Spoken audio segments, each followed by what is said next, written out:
Mga igsuon, piyesta karon sa atong pinangga Pope John Paul II, San Juan Pablo II.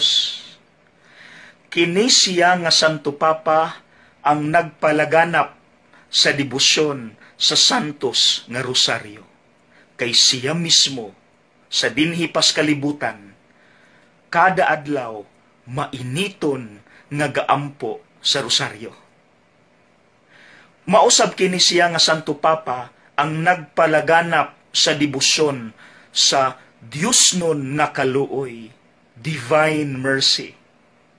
Ug tinuod, kay sa buhi pa siya, nakaabot man gyud ko niya, imugyong mabati ang iyang kabuutan ug kabalaan. Makita gyud nimo sa itsura pa lang, very comforting, makahupay ang iyang presensya. Ang smile makatakod, ug makita gyud nimo, mabati gyud nimo ang iyahang kaluoy nga gikan sa Dios. Imahi gyud siya sa Divine Mercy. Ug abi ninyo, nasulayan biya na.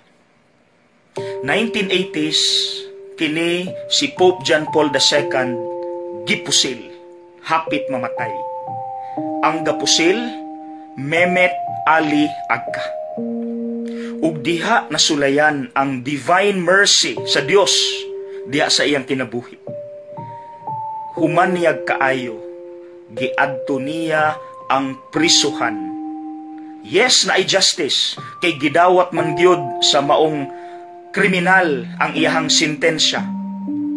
Pero ang pinakaimportante, ang pagpasaylo diri sa sulod. Giadto ni Pope John Paul II ang prisuhan, ug gikita niya ang killer, ug gipasaylo niya 100%. Divine Mercy. Mga igsuon, ang pagpasaylo lisod. Pero sama ni Pope John Paul II, kinahanglan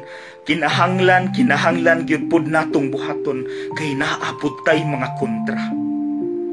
Naatay mga kaaway. Maunang magpatabang taniya. Kung sayon siyang nakapasaylo, magpatabang taniya sa atong pagampo. Maingon ta, Santo Papa Juan Pablo II, pariha unta minimo, iampo mi nga mapariha minimo. Nga sayon kay namong mahubo, matangtang ang garbo nga mao'y nagpugong namo sa pagpasaylo sa among kaaway. Pariha unta nimo, sayon ming mo pasaylo sa mga nakasala kanamo. Aron mapariha pud minimo naa nakakaron sa langit kay gusto pud ming malangit. Amen.